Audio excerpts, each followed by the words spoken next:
Gridiron Grinder! Hut hut hike! Okay, here we go. Friday night, we're rolling. It's Gridiron Grinder time. I'm Ryan. With me, as always, is my buddy James. Basically, every Friday, we provide our weekly NFL team power rankings and game picks. How's it going tonight, James? It's going good. Sweet. Why don't we talk about these games from this past week for a minute, man? And I guess let's talk. It's actually more about I want to hear what you have to say because I didn't get to watch as much football this past week as I would have hoped. But I did get to see a little bit of the Pittsburgh upset, man. Tell me about that one a little bit. Oh, that one, I'm kicking myself because I kind of hinted at it last week that, I thought Pittsburgh was primed for the upset, but Yeah, something in how Tomlin's news conference went after the terrible game against Baltimore kind of pushed me back towards Pittsburgh, and I should have changed it, and I should have gone with my gut on it. Washington's defense is just damn good. Like, I mean, that defense is like in all phases of the game ridiculous. So, I mean, Pittsburgh. Problem with Pittsburgh, they don't run the ball. Like, they pass the ball yeah. way too much. And like sometimes they have success, but Washington's defense was just playing way too good. And I'm kind of really pissed because I was rooting last year once the Lions, I knew they were out of everything. I was rooting for them to get that first pick or the second pick to Yeah. get below Washington, to get a higher pick than Washington to get Chase Young because I knew he was going to be a stud. Oh yeah. Well, I think you touched on something good there is the lack of a priority with running the ball. And it's one of these things where Roethlisberger, he's getting a little bit long in the tooth, and you gotta think that one of these years they're gonna go out and get a running back early, in which for them it's like early would be a late first round pick, and I think that'd be a good spot for it, to be honest. And then, just add one more guy to that offensive line to beef it up and give them some depth even, because it could be next year that they got to start transitioning because Roethlisberger eventually is going to start to decline. And you've got a very smart, good quarterback that, he can transition into, one of those guys that doesn't have to throw the ball 35 times a game if you give him the right running game. And I think they were hoping James Conner was going to bounce back this year, and he still had some kind of off and on injuries. And, I know that they drafted, I forget what's his name, and he was going to be some depth that they thought maybe could offer him a little bit more this year. And it's just not really happened. But I agree with you, if they had more balance on offense, it could do that team some good. Yeah, one of the things that killed Pittsburgh in that game, thinking back on it, is the receivers were dropping the ball a lot too. Like, That's it's what I like heard. Yeah. they couldn't touch the damn ball for if it saved their lives. And Roethlisberger, he's done pretty good this year from what I'm hearing. He's down like 2 seconds plus on his average Oh, time for getting the super ball out. fast. Yeah. Yeah, it's like 2.3 seconds is his average time before throwing the ball, which is good, and he wasn't able to do that against Washington. But then when he was getting it on his receivers' hands, they were dropping it, and you can't Yeah. have that, especially when you're passing as much as they are. It's looking at the stats, they've passed 488 times. He's had 488 attempts this year in 12 games, which is second in the league. Yeah, I think historically he's been one of those guys that likes to drop the bomb deep, and we've seen it in years past that he sits back there for a long time and takes a lot of hits, and as the season goes on, he's always banged up and misses some games here and there, and so I think coming into this season, that was one of the things that he focused on was, okay, let's get it out fast, try and stop taking all those hits and make it through a full season healthy, hopefully make a run in the playoffs. And, I did kind of wonder earlier in the year, eventually would that catch up to them? Because as teams realize that, they're going to shift the way that they're playing defense because they know it's going to be all shorter, quicker kind of passing routes. Mm-hmm. But of course, it's still Big Ben. So if they adjust, he can adjust. He'll take some time in the pocket and take those hits because he can still do it. It's just obviously he'd prefer not to at this stage of his career. Yeah, exactly. And we'll see. I actually, at looking at their schedule, I don't think Pittsburgh is going to win their division this year. You think they're going to slide from here, huh? Started out 11 and frickin' 0, and they're not going to win their division. What do you think, Cleveland? I'm thinking Cleveland. I'm thinking that what is it, week 17? I think it is. The Cleveland Pittsburgh game is going to be for the division. Man, that'd be intense. Cleveland's having a hell of a year, man. They've had some games where they look a little bit weak, but I mean, fuck, what are they at? 8 wins right now? I mean, they're pretty solid, man. Yeah, I think they're 8-3. And I mean, Pittsburgh's 11-1. Yeah. So I think that's right. Let me check the standings real quick. I think it's 8-3. Yeah, I was thinking 8-4, but either way, it's pretty close. 9-3. They're 9-3. Oh, yeah. Shit, that's impressive, man. All right, so let's switch over to the next big upset of the week was the Giants over Seattle, man. I know you got to watch at least part of that one. Why don't you give me a rundown on that?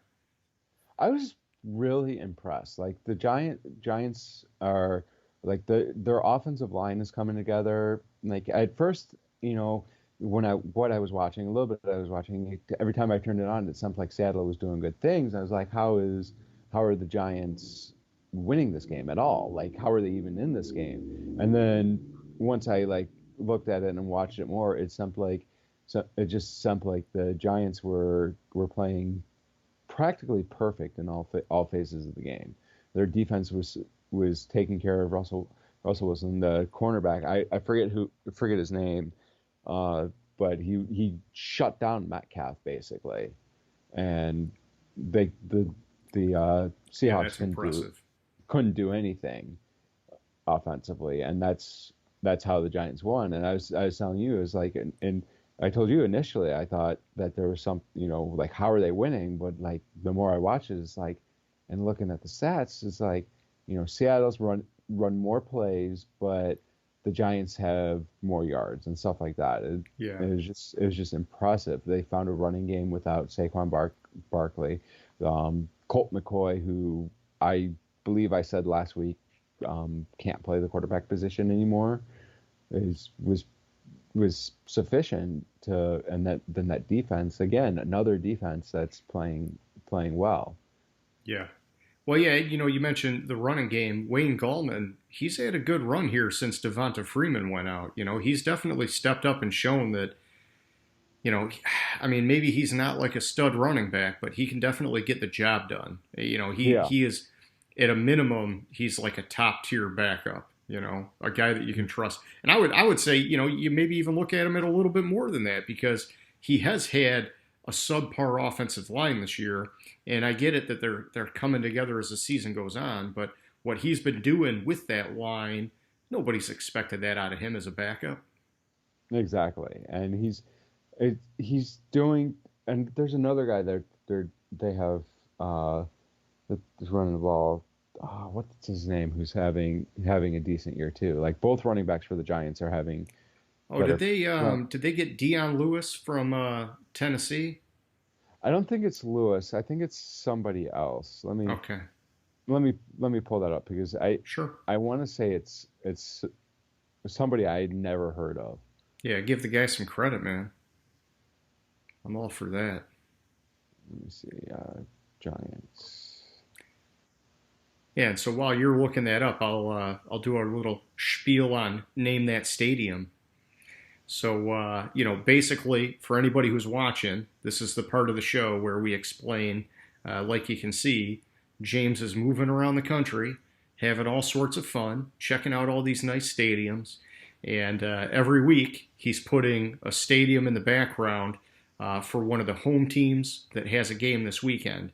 And if you think you know that stadium, We're asking you throw your answer into the comments section, and if you're the first person to get it right in next week's show, we'll give you a special shout out. Were you able to find that running back yet, James?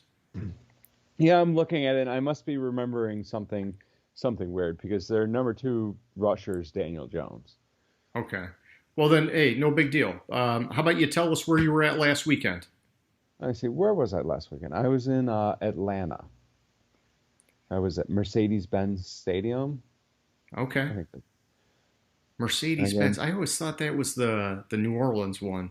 it was. It is. It's Mercedes-Benz, I believe, sponsors both of them. It's Ah, the name on both of them. It's like the Mercedes-Benz Superdome in New Orleans, but okay. I was at Atlanta. It's a really cool looking stadium from the outside. If you look at it, and it has like the Mercedes-Benz logo basically as part of the transparent roof. Okay. But yeah, it was what I thought was the most interesting game last week and it was pretty close. So Following that same trend, I gotcha. yeah, trying to. Yeah, It's yeah. difficult. You're kind of scraping. You're kind of going to like sometimes like 3, 4, because like all the good teams I've used. I gotcha. Well, hey, that's bound to happen. I went to a game down in Atlanta, but it was before the new stadium, and the last one the last one kind of reminded me more of like the older style stadiums. Yeah. I mean, like probably a little bit nicer version of like the Silver Dome, but Mhm. that's okay. One of these days, I'll make my tour and I'll start checking out all the new shit. Yeah. All right, so enough of that. Let's jump into our power rankings. James, why don't you give me 1 through 5, man? All right. So at 1, I bumped the Chiefs up to 1. I'm Pittsburgh lost. I was saying it, and I killed them for that loss too a little bit. Um, but the Chiefs are. I've been saying it for a couple weeks now that I think the Chiefs are the best team in the league. It's just have to respect that the record of Pittsburgh until they lose. Green Bay got a spot bump. Basically, the Chiefs dropped out, so Green Bay got bumped up to number 2. And then Indy got a 2 spot bump. And the weird thing about Indy is I couldn't kill them because they won this past week, but a couple teams ahead of them got killed, or got dropped down because they lost. So Indy got the two spot bump. I think Indy is a really dangerous team. I'm a little concerned about Rivers and his injury, Yeah, that foot those, thing. Yeah. that foot thing. But I mean, they're doing what they need to and winning most of the games when their defense is fully healthy. And I also think like I had Tennessee above them going into last week or in last week's rankings, but I think Indy's actually a better team. I think that loss to Tennessee was more because of DeForest Buckner being out. Number 4, I have Buffalo. They got a 2 spot bump. I I've been on Buffalo all year. I think that I've been telling you all year that they have a solid team. You kind of hem and haw about how they only use trick plays on offense and how you don't trust Josh Allen. But I mean, he's been pretty consistent. That was And early season. I think I've come yeah, around. But, I know. yeah, you're right. I'm just giving you a little crap on it. Yeah. But their defense leaves a little bit to be desired. It's their defense still is playing a little bit inconsistent, but I think I think they're playing solid enough to get the number 4 spot. And then Pittsburgh rounds out my top 5 at 5, and they dropped 4 spots, losing to Washington. Honestly, I would have killed them more, but like the teams immediately behind them, they beat. Yeah. So I couldn't see dropping them past the next couple teams. So they ended up staying at 5. I hear you. Yeah, and flipping it over to my side, similar. I bumped Kansas City to 1. Basically, like you said, I mean, Pittsburgh lost. Kansas City they continue to roll. It was the appropriate thing to do to restore the Chiefs to that number 1 spot. And traditionally, I like to stick by that, defense wins championships motto. But, we saw it last year that the Chiefs, just time and time again, they'll burn through any defense. And so, I'm good with having them at 1. I think most people are at this point. And I think you and I probably held on to Pittsburgh sitting up there longer than most people did. But that's okay. Like you said, you got to give credit where credit's due. They were 11-0. I mean, that's fine. And then, yeah, with Pittsburgh, it was a tough loss against Washington. But we've been talking about how Washington's been ascending with Alex Smith at quarterback. And, this could be one of those things that's good for Pittsburgh. I know that you think that they're about to slide, and I'm interested to hear more about that. But sometimes it's good for a team to get that loss out of the way, and then they can focus on winning games instead of trying to protect their undefeated record. And it's tough, man. I honestly, I think back about the JV comments that Tomlin made, and I almost kind of wonder, maybe he misread the team, and that wasn't something that they were going to receive well and be motivated by. This is a team that's been kicking ass all year. And then when you put them down like that, it's kind of just like, really? Maybe this was their way of just being like, fuck you, man. I don't know. We'll see. And I mean, either way, it's any given Sunday. Washington got them, and that's good for them. I didn't want to kill them on my board because I thought this would be a good week to recalibrate with them playing Buffalo.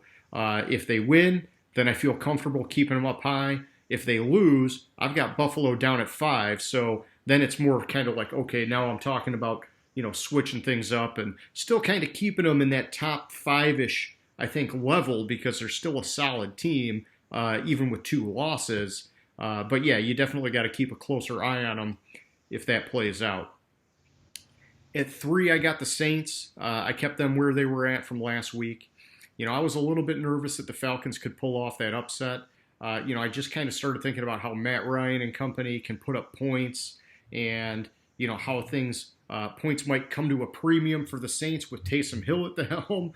And it didn't matter. The Saints defense keeps playing solid football, and Taysom Hill got it done, At 4, I got Green Bay. I had them there last week as well. I was surprised that people were calling for the upset in that game, which is just crazy thinking about how bad Philly is. And I don't know how serious and intent they were because, I think they pointed out that last year Philly got the upset over Green Bay, and that's why they were kind of saying it could happen again. The problem is Philly's just a way shittier team this time around, and, Green Bay beat them easily. At 5, I got Buffalo. I had them at 5 last week. Like you said, these guys are looking solid. Yeah, and I know earlier in the year I said, there was some flukiness to the offense, which was really a big concern of mine from last year.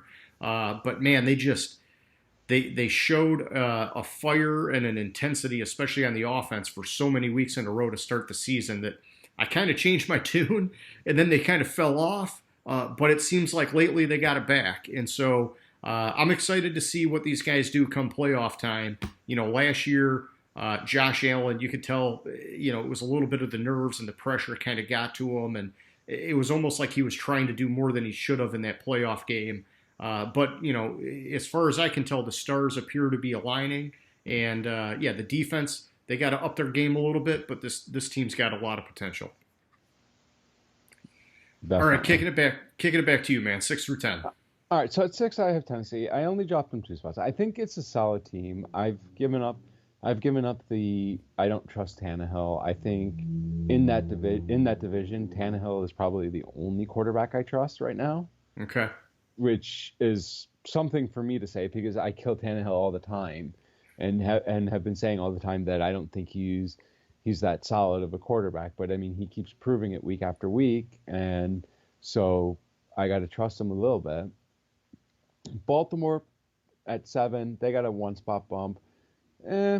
I'm with Baltimore. I'm not sold on this team. I think actually Baltimore is one of the teams that could not make the playoffs this year. It's just they're not they're not playing in all aspects of the game. They're not playing consistently. They're like, you look at some of their games, like the first Pittsburgh game when they just didn't show up, and I think Baltimore has 1 or 2 more losses, and that's going to possibly knock them out of the playoffs. It could happen, yeah. At 8, I have New Orleans. They got a one spot bump. I like you said it all. I'm not sold on Taysom Hill, although they keep doing things to win the game somehow. But my other concern with New Orleans is they can't, for the playoffs. They need to have Breeze back, and I from what I'm reading, he might be lucky to be back for the playoffs. Oh wow. That's how serious. Like, yeah, I mean, dude had 11 fractured ribs and a collapsed lung, Yeah. Yeah, and that's I think the report I heard was five, but I heard the collapsed lung. And yeah, no, I did hear somewhere along the way that it was worse than they originally thought because I think originally they said he was only going to be out a couple weeks, and then it yeah, was like, oh, it could be longer. yeah. I've heard he had 8 on one side and 3 on the other side. Oh man, So I you start getting older.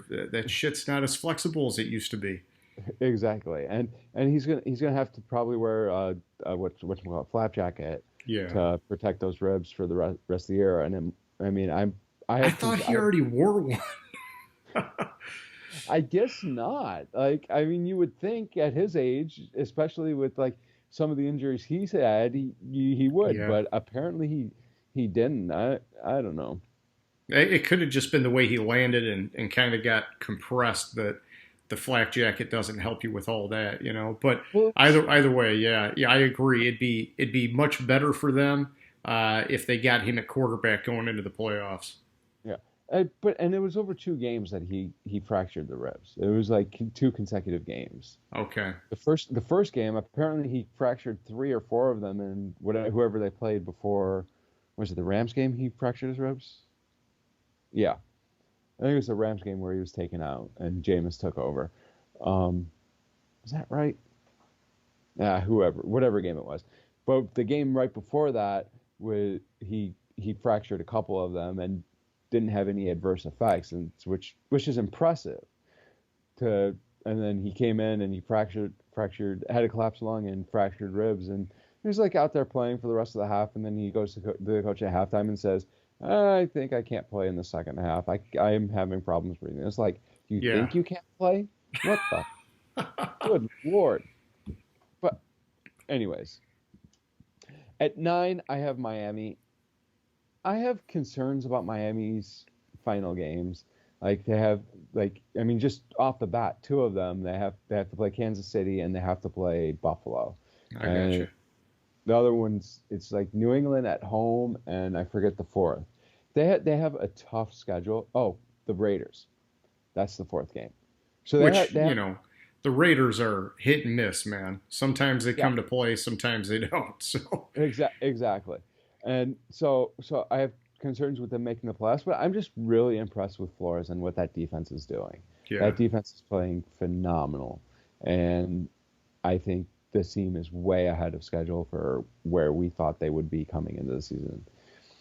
And rounding out the top 10 at 10, I have the Rams. They got a one spot bump. I'm a little concerned about inconsistencies that I see with Goff, but I think McVay, especially, like, even if you look at last night's game, everything that the Rams did that they did previously, the Patriots were able to stop. Anything they did new, the Patriots couldn't stop, yeah. which is impressive that McVay is being creative enough to have those new plays come in. I hear you. And we're kind of doing this like chain effect again this week, where I've got the Rams at 6 on my board, and I bumped them up 3 spots from last week, which I did this before last night's game, and I'm glad they won because I kind of thought, ooh man, 3 spots, that's a big bump. If they lose, it's gonna blow up in my face, and it feels like every time I pump these guys up this year, something falls apart, and I got to backtrack the next week. But I kind of looked at them, and the next 4 or 5 teams on my board, I think they're all kind of in that same sort of tier as each other. And I'm probably just playing favorites with the Rams by putting them on the top. But hey, it's that's just the difference in the board sometimes. At 7, I got the Colts. I bumped them up one spot this week, and I had them leapfrog Tennessee. Interestingly enough, the same as you. I kind of thought originally, yeah, I could have kept Tennessee ahead of them because I had Tennessee above them last week. But I started comparing these two teams, and I thought, man, I really like the Indy defense, and even the Indy offense is moving the ball solid. Tennessee's defense is suspect from game to game, and they've got a great running game. Tannehill, he's played mostly solid football this year. I just thought after really evaluating the two of them, I agree with you. I like the Colts a little bit better. So then jumping down, well, actually talking about Tennessee because they're next, but just touching on that game against Cleveland, man, I was all excited to watch like some ground and pound football, and then what do you know? Cleveland just fucking lights them up through the air like that whole game, and so I all I can say is kudos to Stefanski for zigging when they were zagging because that just I don't think anybody was expecting that. At 9, I've got Baltimore, and I bumped them up 2 spots, which I'm sure was a little bit generous considering that they just beat Dallas. On paper it was an easy win, but if you look at this team, Baltimore, they were starting to spiral out of control a little bit, and I think in this game, whether it was really warranted or not, you could see guys like Lamar getting pumped up, and it looked like they were getting a little bit of their swagger back.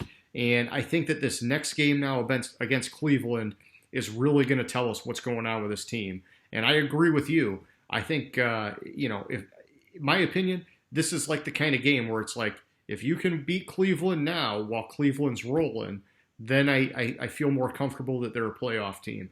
But if Cleveland beats Baltimore, I think they're going to fall out of the playoffs.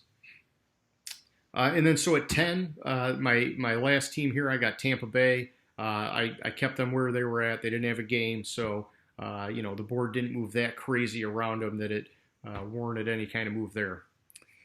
Flipping it back to you, man, 11 through 15. All right, so at 11, I have Cleveland. I give them a 3-spot bump this week. I was really impressed with that game against Tennessee. I thought it was clear that Tennessee was not going to let Cleveland run on them, and I was impressed with how Cleveland flipped it up and Baker was able to actually be successful and pass the game. Of course, I'm talking high about Cleveland, so they're probably going to disappoint me this week, but that's how it goes. Funny how that works. Yeah. At 12, I have Tampa Bay. They didn't play. They're not moving. I have concerns with Tampa Bay. When we get to the picks, I'll talk about it a little bit. Sure. I'm on the fence on this team. I started saying, I think it was 2 weeks ago or 3 weeks ago, I started saying this team's going to struggle to make the playoffs. Maybe the bye week will be good for them, but I just don't like how they're playing.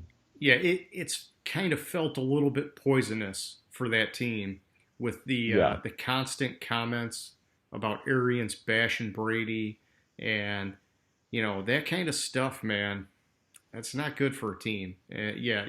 Hopefully the bye week got them on the same page and they can come out firing on all cylinders. But, yeah, dude, I haven't liked what I've been hearing about that squad. Yeah, the one thing I did like this week was I heard Arians in his press conference was praising Brady. So maybe he's coming around, yeah. Giving him a little fluff on how impressive it is, come in, blah, blah, blah, blah, blah, whatever. Brady needs to retire. He can't throw the ball more than 20 yards accurately. Hey, I was telling you last week, it's all about, moving some wide receivers and tight ends around pre-snap and showing some of the cards of the defense. That's where Brady's good at, man. And unfortunately, that's like a big difference in philosophy. Arians doesn't like doing that stuff. And so Leftwich naturally doesn't call those kind of plays. And so, I think if they correct that, I think this offense can really get into a better rhythm. But, we'll see what happens. Yeah, exactly. And then at 13, I have Arizona. I dropped them 3 spots. The thing with Arizona that concerns me is Kyler's not playing like he was like 2-3 weeks ago. He maybe a little bit more than that. But ever since however long ago when he got the injury, so that was like 2 weeks ago, I think, Yeah. when he hurt his shoulder.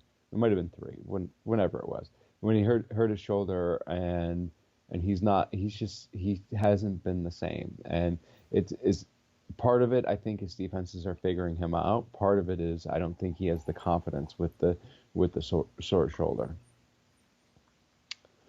At 14, I have the Giants. Like I touched on earlier, this team is playing good and is starting to play good in all phases of the game. I mean, when Daniel Jones come back, Jones's last two games or his last three games, he hasn't turned the ball over, and as long as he consistently is not turning the ball over, this team probably will win the division. Even though I don't think they're the best team in the division, it's just a matter of the tiebreakers. Yeah.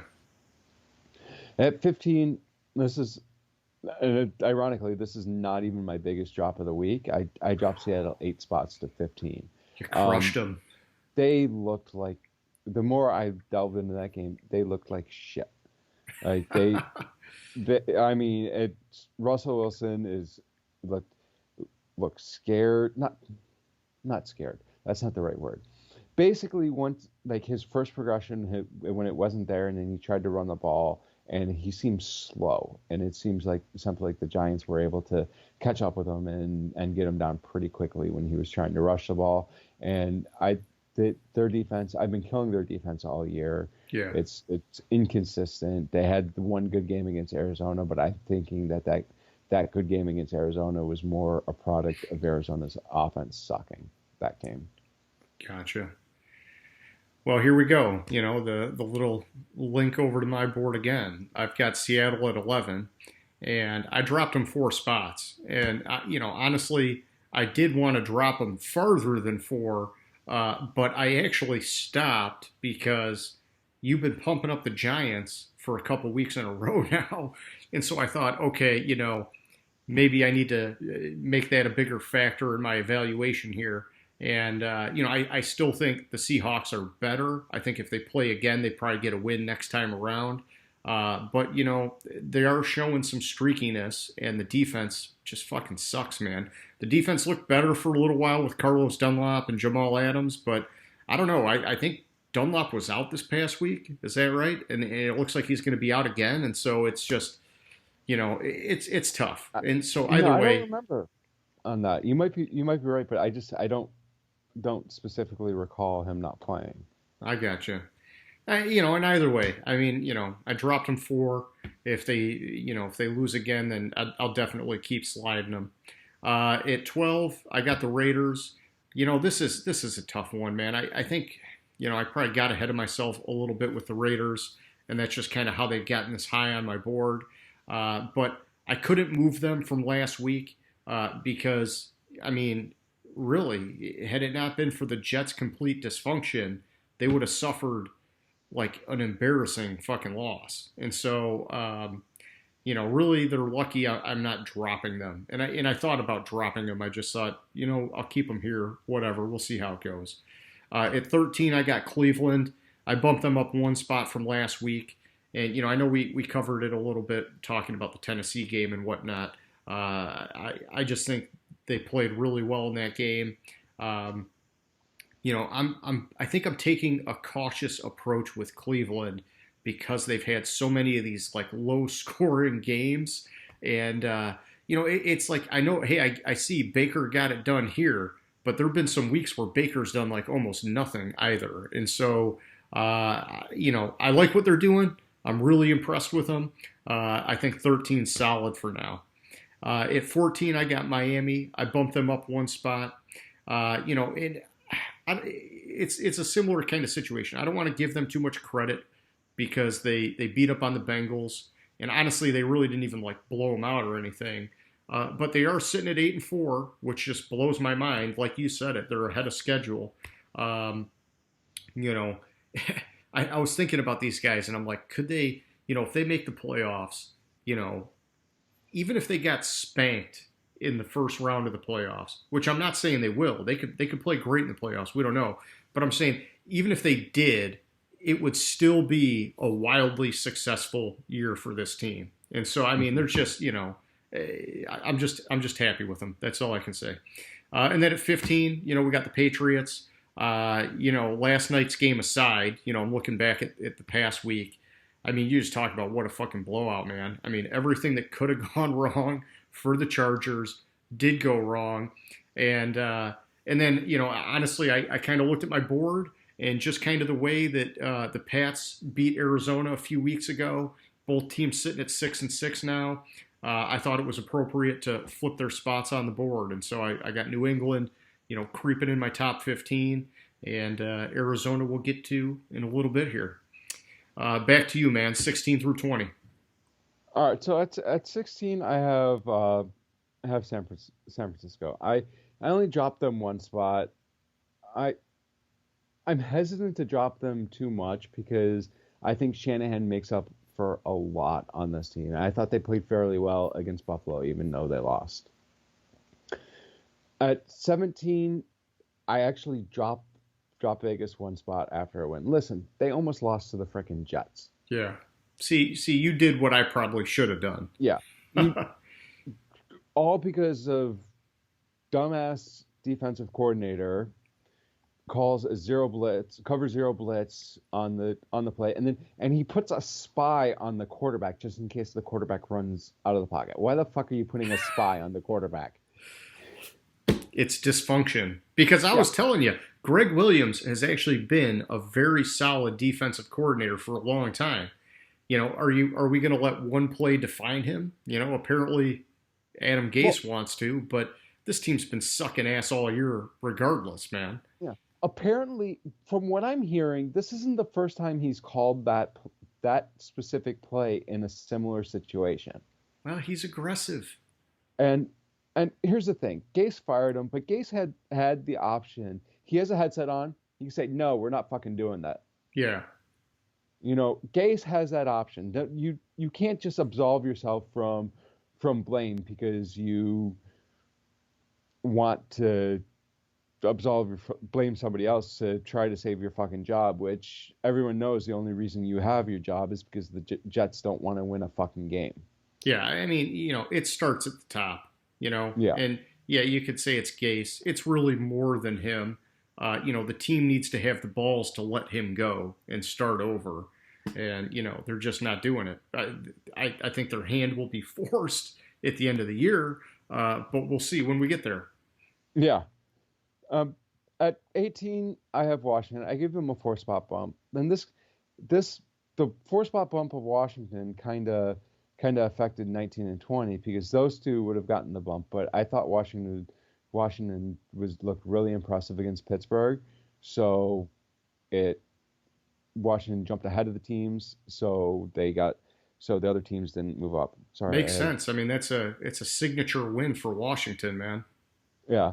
At 19, I have Houston, and Houston probably would have gotten a bump because I thought they played really well against Indy this past week. Yeah, I thought they played really well this past week, and I mean they stayed in the game, which to my surprise. Plus, I mean they have Deshaun Watson. Deshaun Watson is a phenom. Imagine this. Imagine Chicago drafted fucking Deshaun Watson. Oh, we'd be hating life. Well, I mean, what does it matter? We're the Lions. We're hating life anyhow. Yeah. I mean, can you imagine how good Chicago would be with even if Deshaun Watson was just mediocre, was half of who he is in Houston. With that defense? Yeah. Yeah. Exactly. And then New England at 20, they didn't, like I said, because Washington jumped ahead of them, New England didn't get the bump that I would have given them after a 45-0 beatdown of just the Chargers. Shellacking. Yeah. New England scored what was it? 2 touchdowns on defense and special teams, and just went in there and beat the shit out of them. I wasn't surprised. I didn't think it would be that bad, but I mean, I'll get to that a little bit more when I kill the Chargers. But Anthony Lynn's got to go. Yeah, that was embarrassing. It's tough. I mean, shit. I would have fired Anthony Lynn at halftime of the Rams game, just seeing how much the Rams, how little the Patriots did against the Rams. I would have just fired his ass at halftime. Yeah, Gus Bradley, you're calling it from here, man. Yeah. Yeah. Okay, so going back my way, At 16, I got the Cardinals, so I dropped them down 3 spots from last week, and it was tough to do, But I think as the season has gone on, we're starting to see that this team still has a ways to go. And in the preseason, I was sandbagging these guys hard, and then they came out super hot, and then they lost some games, and then they won some games, and now here they are again losing some games, and I'm kind of looking at it where I feel like this is more in line with what I expected at the start of the year. It's just that they had such inspiring play at times that I must have just gotten ahead of myself. And so, I talked about it a minute ago. The Patriots beat them. I got them higher on the board now. The Dolphins beat them. I got them higher on the board now. This just kind of felt like a good logical spot for them at this point in the season. And we'll see. They still got a handful of games. Things can change. At 17, I've got the Vikings. I kept them where they were at. I mean, hey, man, they just barely beat the Jags. So, it's good that they got back to 500. But, this is like one of those games where it's like, what are you doing dicking around with a bottom tier team? You should just be putting these guys away. And that makes me nervous about the Vikings. I know that they've been on a run since their bye week, but I don't know, man. This team it's just weak. It's not the Vikings team that we're used to. At 18, I got the 49ers. I kept them where they were at from last week.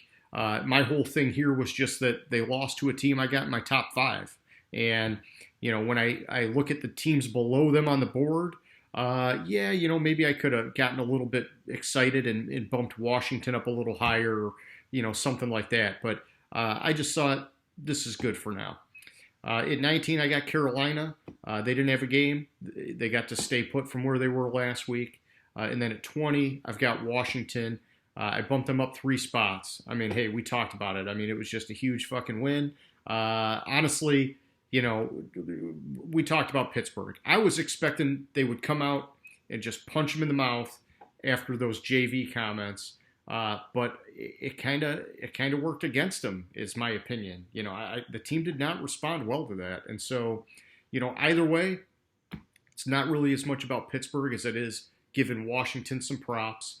They're having success. It's not quite like the Dolphins' success or the Browns' success. But I think that you could say from the week Alex Smith got reinserted as the starter, it's probably an equally impressive run. It's just that the Dolphins and the Browns, they started it at the beginning of the year. And part of that is that Alex Smith really wasn't ready at the beginning of the year. But it's just good. It's a good story. We got a lot of good stories in the NFL this year. I like that. Okay, enough of that. Back to you, man. 21 through 25. 21, I have Minnesota. I gave them a 3-spot bump, and I'm really trying to figure it out because I only dropped 2 teams below them, so I don't know how it ended up with 3 spots, but okay, that's what it is. And it's more because I dropped the 2 teams below them. And I'm not impressed by their overtime victory over Jacksonville. I just think they're better than the teams I have below them. Yeah, I got you. Chicago, I dropped Chicago 4 spots. I'm kind of readjusting on Chicago, and I'm trying to slowly do it because I mean they've shown flashes. They started the year on fire, and every week we were like, how are they fucking winning games? Exactly, but I mean, if I'm being honest, they just lost to the fucking Lions. Yeah, dude, they're on a 6-game skid, man. They lost 6 straight. And not only did they lose to the Lions, they were up by 10 with 3 minutes left in the game. Yeah, they and fucking still screwed the lost pooch. the game. Yeah, that was bad. Everyone needs to go. Nagy needs to go. Pace needs to go. Trubisky needs to go. Foles needs to go. They just need to. I mean, hell, trade Khalil Mack because you're not gonna be able to rebuild under his contract. I hate saying that, but because Khalil Mack is phenomenal. Right. But I mean, at some point, let's pump the brakes for a second and let's just have a little tangent because we've talked about this one name earlier in the year, and this is a guy that's still hanging out there, And I don't know that you got to totally gut the team. I think that, like you're saying, Nagy and some of these guys got to go. But I think you could keep the defense intact and you could keep most of the offense intact. You just need to get a guy that's going to be smarter with the football. And I think that, you go out and you make a move for a guy like Tyrod Taylor, a guy that might not light the world on fire, but he's going to be smart with the ball. And, he's going to let the defense put him in the right position. And he can do enough to win the game as long as he's not turning it over. That makes sense. And I completely forgot about Tyrod Taylor when I was saying that, because if I was running under the assumption that they're not going to be able to even put a mediocre offense on the field. Yeah. And I mean, that could change with a new offensive coordinator, new head coach, new direction of the team. That could definitely change. And that's a good call. Maybe that makes sense and you don't gut the team. But the problem is you're paying Khalil Mack so much. Oh yeah. And you need more offensive weapons too there. Yeah. You need a receiver besides Allen Robinson. You need to actually use your running backs that look good instead of getting rid of them. Well, yeah, and I mean, here's my thought on it is I agree with some of what you're saying. I think Darnell Mooney is starting to look good for a rookie receiver. I think that Cole Kmet is looking good for a rookie tight end. Yes. Montgomery is freaking crazy as he looks running in the backfield. He's been mostly productive. I think it's one of these situations where if I'm the GM for that team, I'm thinking, well, yeah, I want a new coach and I want a new offensive coordinator, but I'm keeping the defense intact. And in the offseason, I'm getting that guy like Tyrod Taylor, and I'm going almost all offense in the draft. I'm going for offensive linemen. I'm going to take a swing on another running back just so you got some depth. Maybe you get a guy that comes out and he ends up being a stud. And I'm definitely going for another potential wide receiver. But I would just say hang on to everybody on defense if possible and put all the other resources into the offense and just see what it can do. Maybe that's all you need. True. The main point is Nagy and Pace have to go. Yeah, it's time. I got a little carried away with everybody else. Well, Foles and Trubisky need to go too. They got to go too. Yeah. But I mean, I got a little bit carried away with Khalil Mack and just completely dismantling. That was more me hoping, because I'd rather not face Khalil Mack every twice a year. But it's valid if it looks like it's an insurmountable turnaround. You're right though. You need to be thinking, how do you get rid of a guy like that and get some picks in return, or do something where you're just basically admitting it's not going to be this year, it's probably not going to be next year, and we need those pieces now to start preparing for the long term. I don't think there's anything wrong with that logic. It just depends on which strategy you want to try and go with. Yeah. Exactly. All right, so back to you, man. You were on 22, now you're on to 23. 23, I have Denver. Denver didn't move for me. I don't know what to say about Denver, honestly. Yeah. Like, I was so high on this, not the entire team, but like I was so high on Noah Fant coming in the season. I was so high on Drew Lock coming into the season, and I mean, they kept it close against Kansas City. That's probably why I didn't drop them. Yeah. In 24, I have the lovely Lions. Hey, they won a game. Yes. They came back in a game. It was like the first time in like 5 years that they were down by double digits and they won the game. Great. They got a six spot bump because without Patricia, I saw the fight I was looking for in this team.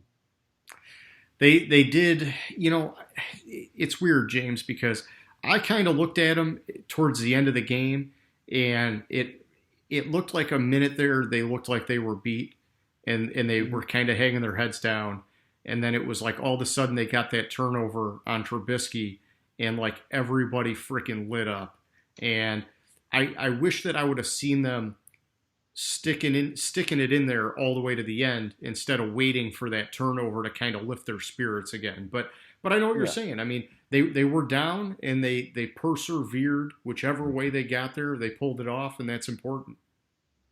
exactly.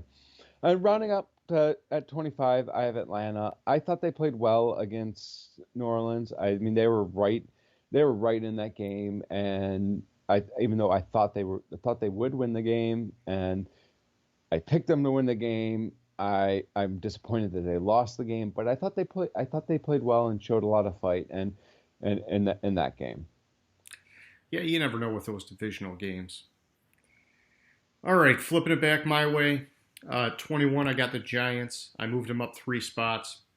I know you like these guys a little bit more than I do. And, after that win, I probably could have bumped them higher. I'm just slow playing it. I'm waiting for the other shoe to drop. Honestly, I've got these guys kind of like neck and neck with Washington at this point. And, the division basically appears that it's coming down to one of these two. So, you know, I got Washington at 20. I got the Giants at 21. Let's see what happens. But, it's looking like one of these guys is probably going to finish at 500, James. There's still a few games. Anything can happen. Oh But no, it's amazing. Like it was just like 2 weeks ago, we were talking about what are they going to win the division with 5 wins? yeah, yeah, a losing record going in the playoffs. Ooh, it's ugly. But they could get to 8-8. You never know. Yeah.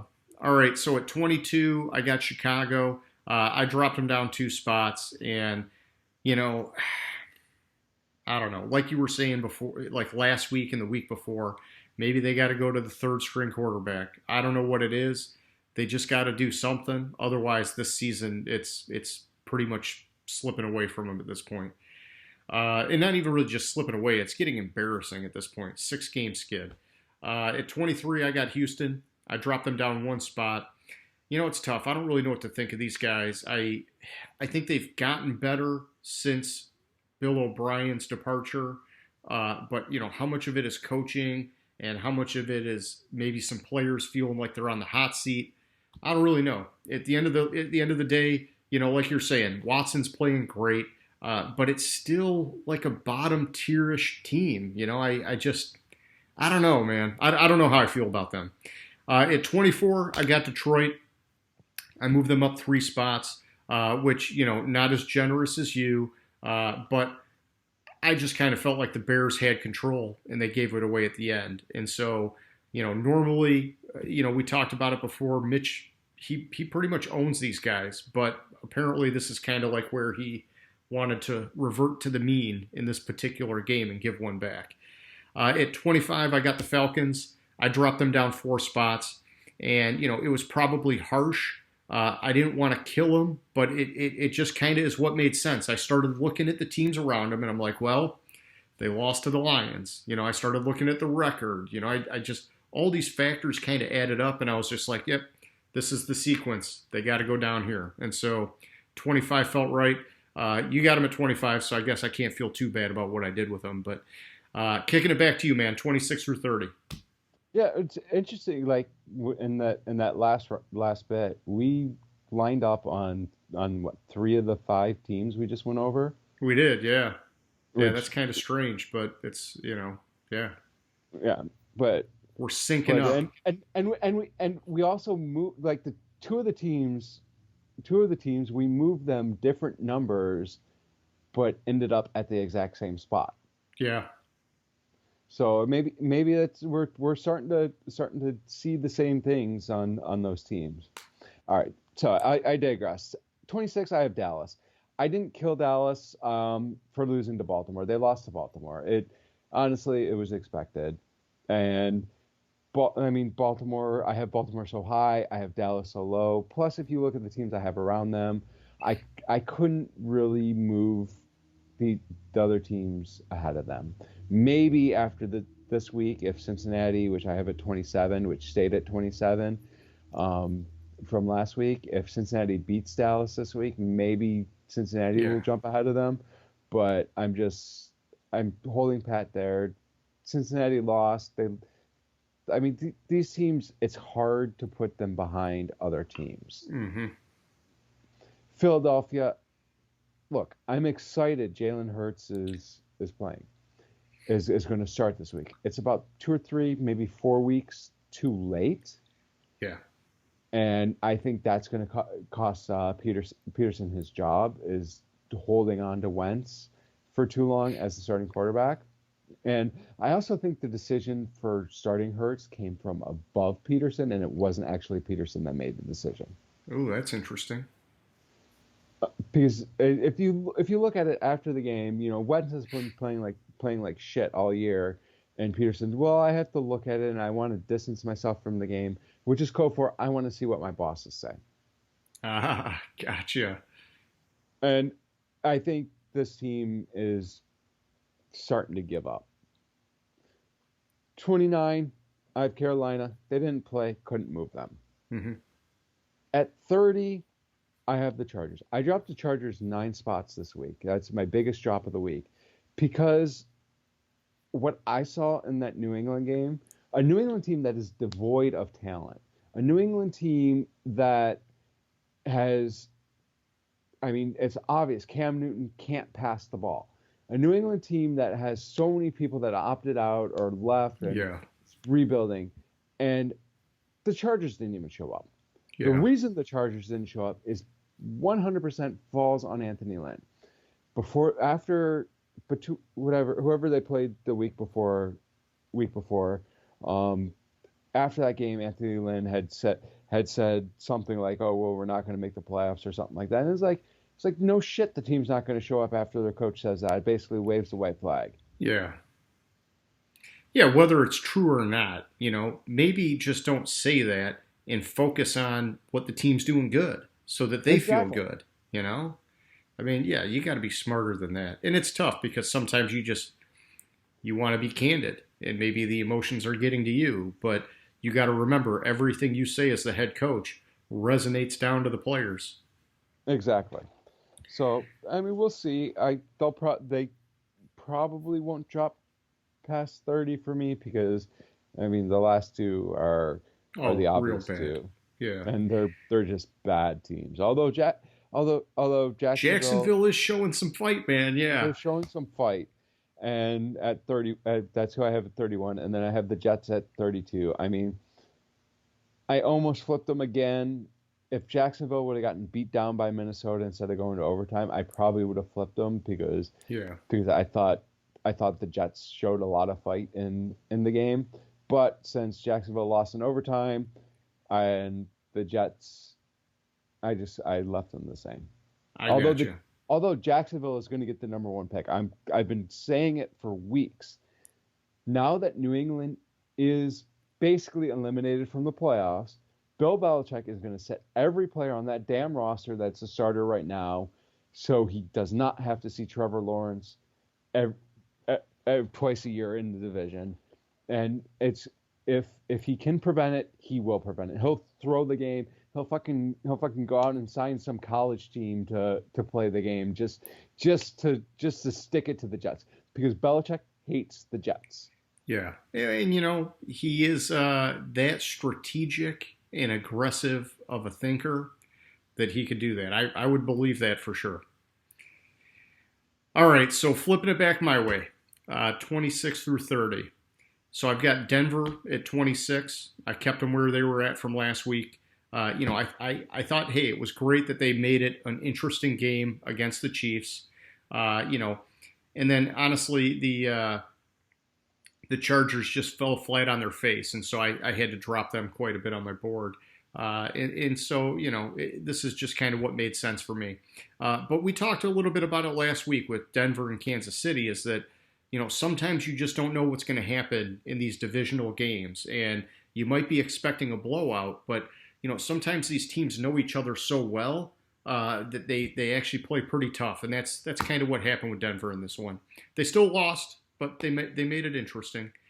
At 27, I got the Chargers, so I dropped them down. And really, I only dropped them 2 spots, but I just, we're getting into shit territory here, so it's like, pick where you want to put them, basically. But yeah, hey, they got their shit pushed in. It was pretty bad, man. The bigger thing for me with this team is how is Herbert going to respond? Because he's now had a couple bad games in a row, and he's still a rookie quarterback. We got to remember that. Is he going to be able to persevere and get back on track, at least statistically, even if the team's still losing? Does he still show them that there's some hope for this team down the road?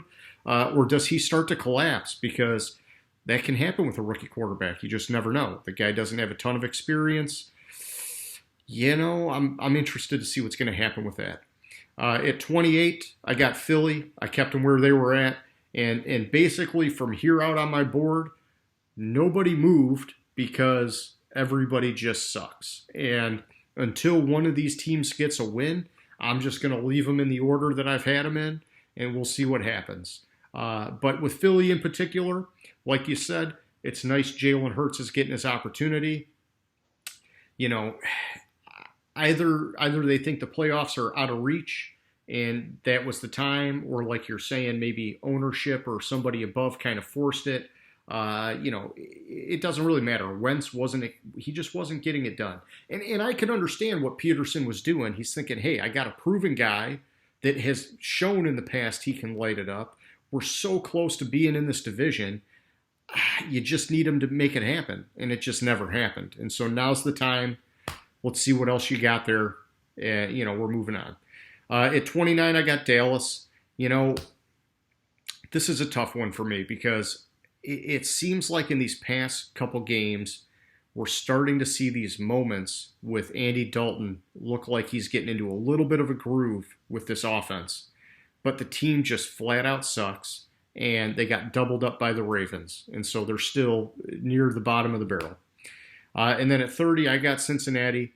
And the only reason I've got these guys ahead of the Jags, like we were kind of just talking about, is just because they got one more win on the books. Otherwise, the Jags actually look like they're playing a lot better football. They've just not been able to get the win. And so, like I was saying a minute ago, until one of these scrub teams gets a win, I'm just going to leave them where they're at. I'm not going to waste my time. I would kick it back to you for 31-32, the Dogs, but you already kind of covered it. So I'll give you my 31 and 32. It's the same as it's been for a long time now. Jacksonville and the New York Jets. For Jacksonville, I think we covered it pretty well. Four out of their last five have been pretty close, with the Steelers being kind of like the one exception where they just got beat down. And then with the Jets, it's like, shit, man. You think you're about to get a win, but not so fast. It's just dysfunction, dude. It's just dysfunction. And you can't escape it, at least not that easily. And so, fuck them. I don't like the Jets anyhow, so I'm fine with that. All right, that's the power rankings. Let's kick it over here and talk about the picks and where we're at.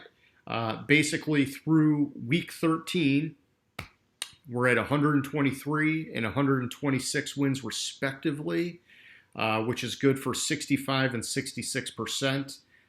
This past week in particular, you nailed 10 wins. I nailed 11. We've been doing a little bit better these last few weeks, especially compared to like week 11 was like probably one of our shittiest weeks. But I'm up 3 games with 4 weeks to go. As we saw just a few weeks ago, it's still anybody's guess at what's going to happen.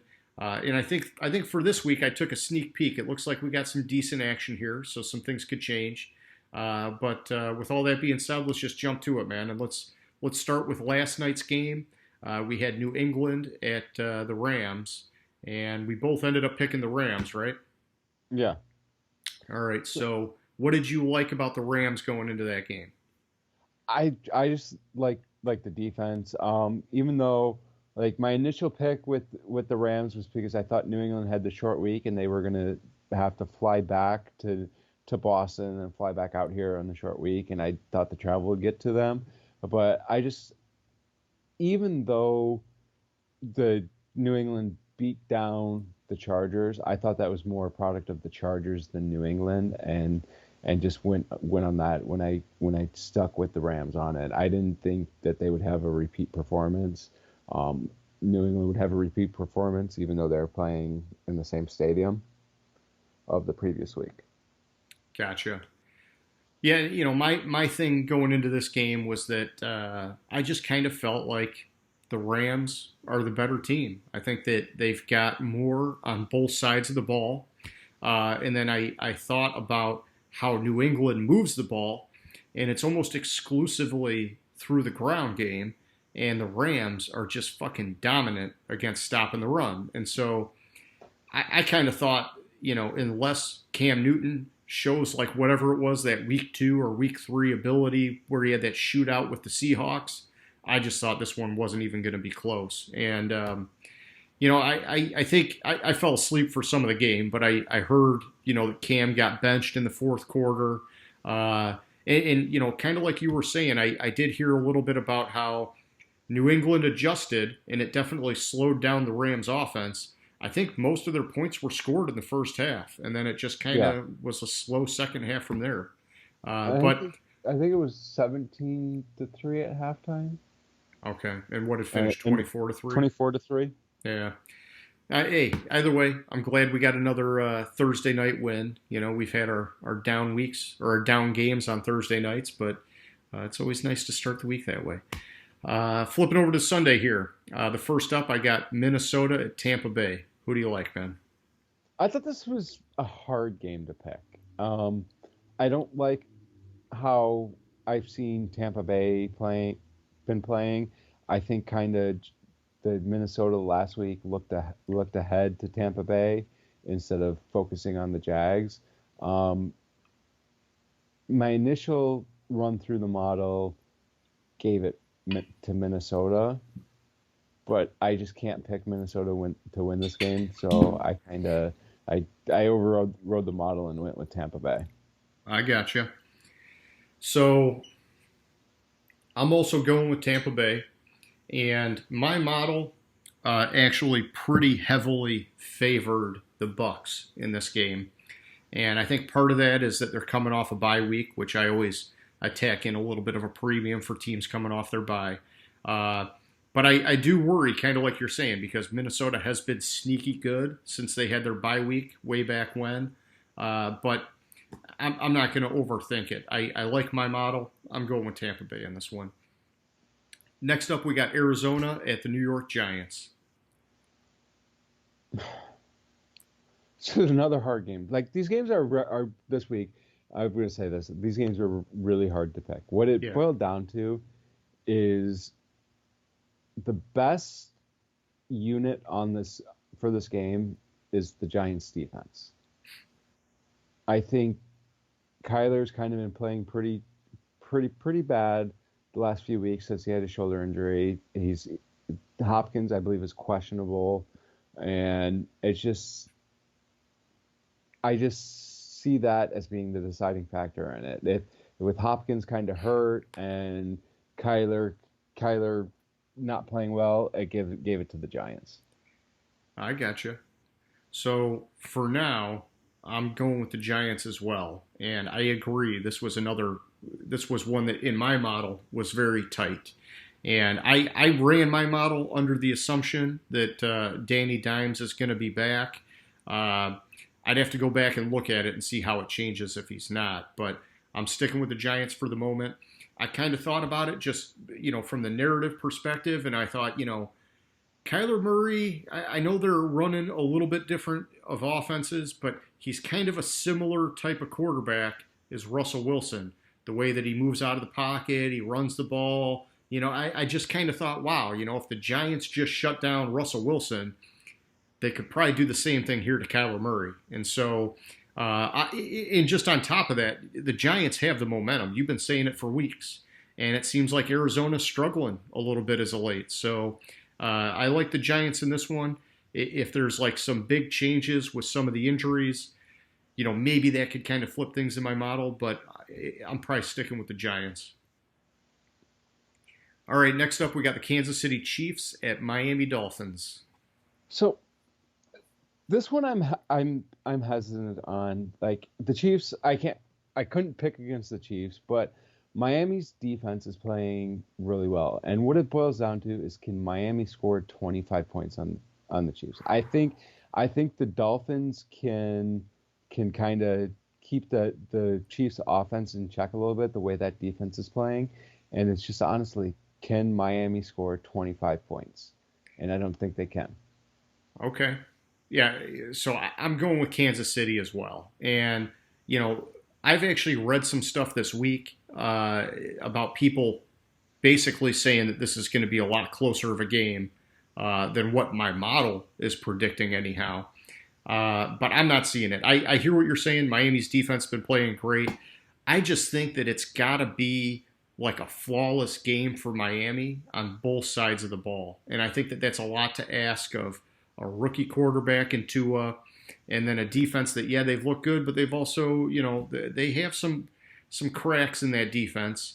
I don't know. I just think it's too much to ask. And I looked at some of the stats. Kansas City right now, they have two of the top three receivers in the league, man.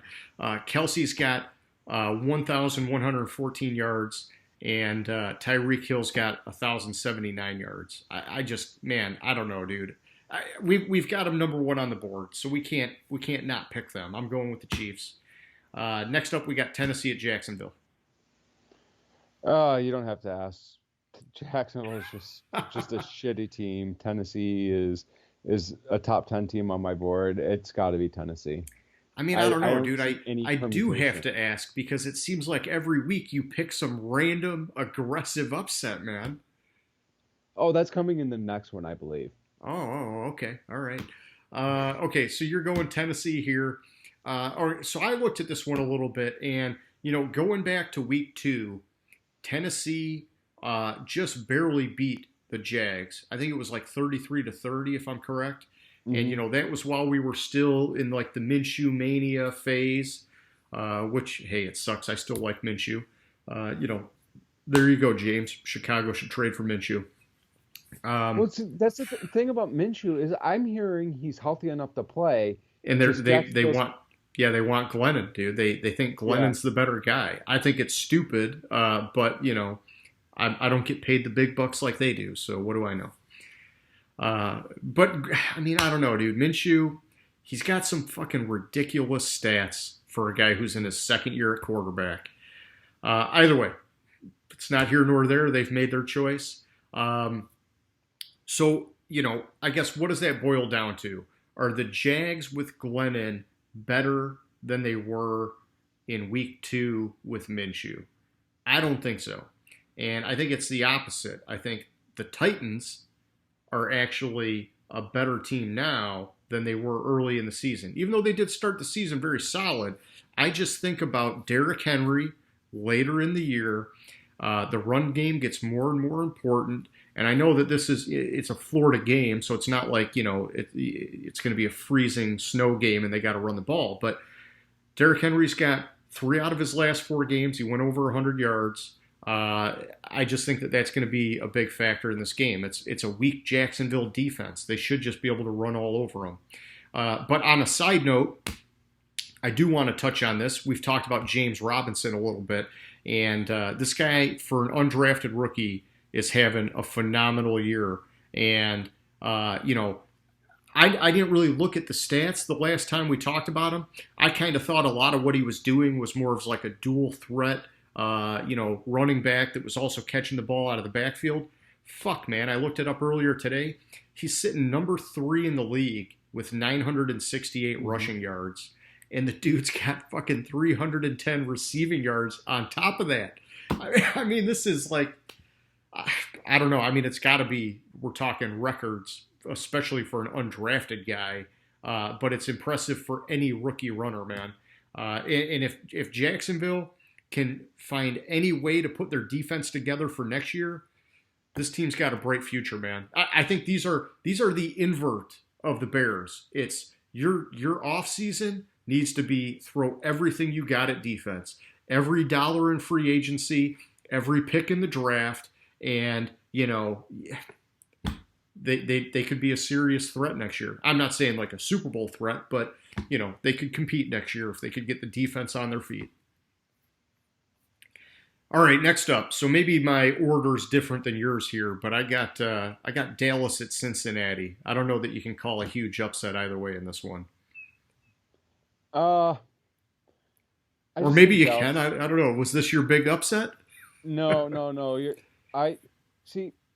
See, I think what the difference is I just plan on go on the order that whatever it is in there when it was originally scheduled, what our original Oh, in our list was. spreadsheet.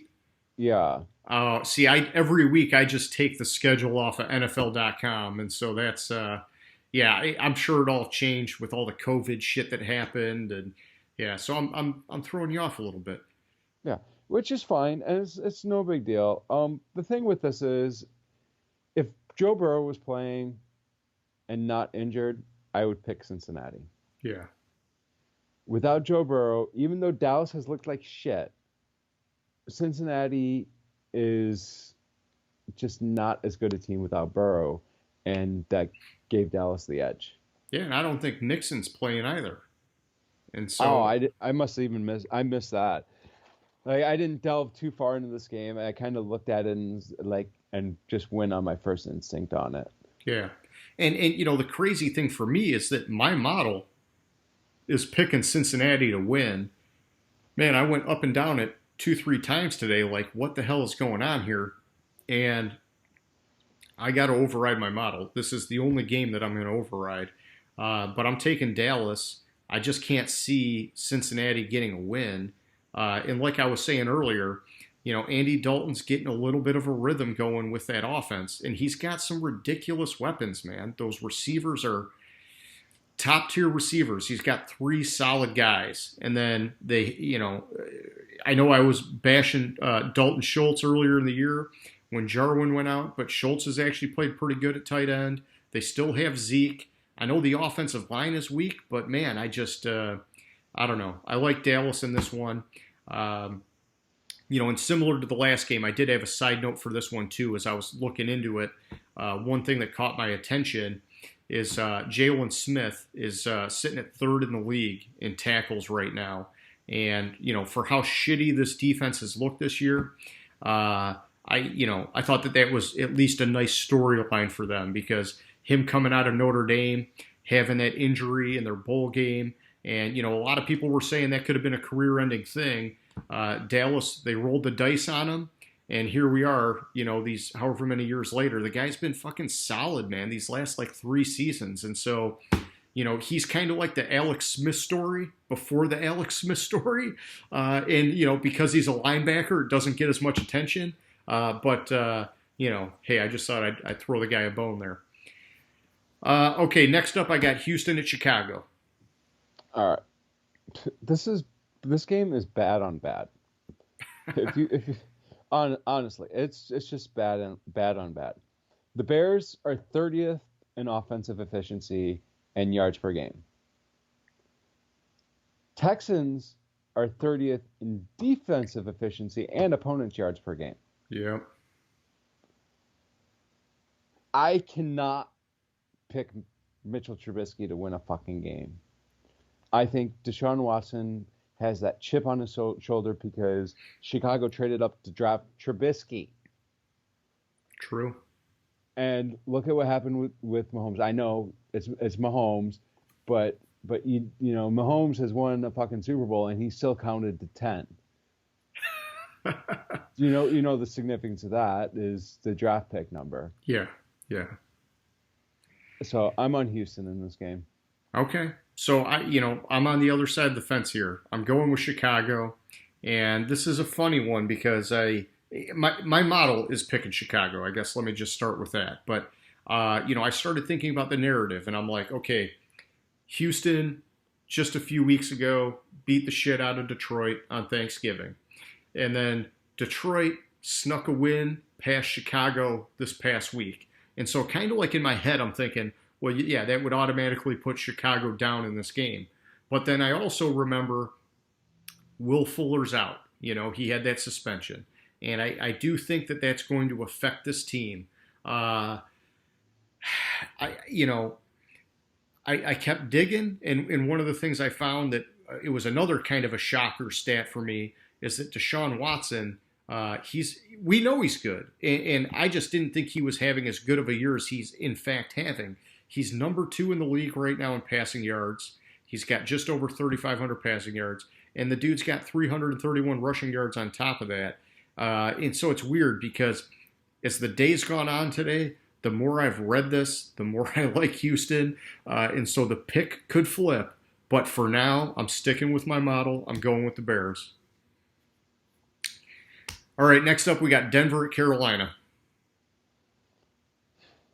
I kind of touch on this a little bit with Denver and not trusting Locke and not trusting that offense over there. Panthers. I mean, who's playing for the Panthers? Moore's probably out. McCaffrey, sorry, is probably out. But I think Rule's a better coach, and I think, as bad as it is to say, Bridgewater is a better quarterback. Yeah, I agree. Is that leans it to Carolina, so I'm going to go with Carolina on it. Yeah, I like Carolina as well. I definitely don't like this game. This game really was a lot tighter than I would have preferred in my model. And we've seen Denver's been wildly inconsistent. Some weeks they play great. Some weeks they suck it up. But at the same time, I kind of feel like Carolina is doing a little bit of the same thing. It's like when I watch Carolina play, I think they look great, but they're just not getting the wins. And both these teams are sitting at 4-8. I like Carolina's coming off the bye week, and it's in Carolina. Not that the home field advantage matters, but I'm going to go Carolina in this one. I think that they're playing better as a team and more consistently. The wins just haven't been there, and so I like the Panthers in this game. Next up, we got the Jets at the Seahawks. James, is this your big upset? No. I Okay. told you the Jets are going to win one game this year. I know, but you teased me with a big upset. Oh, yeah, it's coming still. Okay. It's coming still. I just think, as bad as the Seahawks are playing, I cannot pick the Jets to win this game. No way, man. No way. No, I'm going Seattle all the way, and we don't even need to talk anymore about it, to be honest, unless you want to. No, it's more because the Jets blow. All right, next up we got the Colts at the Raiders. This game, I think, is a very interesting game this week. Both teams, the Raiders, what gave the edge to the Colts was how badly the Raiders played against the Jets. And I kind of factored that, trying to factor new things into when I model it out. The Colts, I think, are probably the most dangerous team that's not Kansas City in the AFC. Okay. I think the Colts, they're going to be lucky to make the playoffs. I don't think they can win their division looking at the schedules, and because I believe Tennessee has the tiebreaker over them, and I think Tennessee's going to have one more win than the Colts. But I like what I see in Indy, even though Phillip Rivers is a little banged up. So I'm going with the Colts. Yeah, no, I like what you're saying. I didn't think about the tiebreaker thing with Tennessee because I thought they traded wins, but I know there's more to it than that. I like Indy in this game.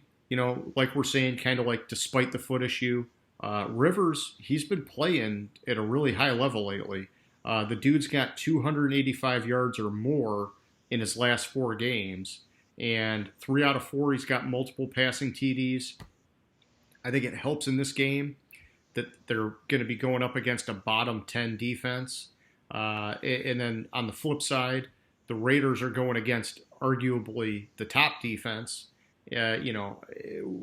Statistically, maybe not number 1, but Indy's defense, they're like top 3 in my opinion. And so I'm going Indy in this one. Yeah, so the tiebreaker right now that gives it to the because they both have the same record, Tennessee and Indy. So the Tennessee wins for best win percentage in division games. They're 3-1, while the Colts are 2-2. Okay. And they have. I Let me double check on Indy. So they both have the Texans and the Jaguars remaining. Okay. I I don't think Tennessee is going to slip up in one of those two games. I don't think I don't think Indy's going to slip up, so it's just going to be barely that one loss. The loss to ironically the loss without DeForest Buckner to the Titans is what's going to give Tennessee the division. Gotcha. Okay. Um, let's see. Next up, we got Washington at San Francisco.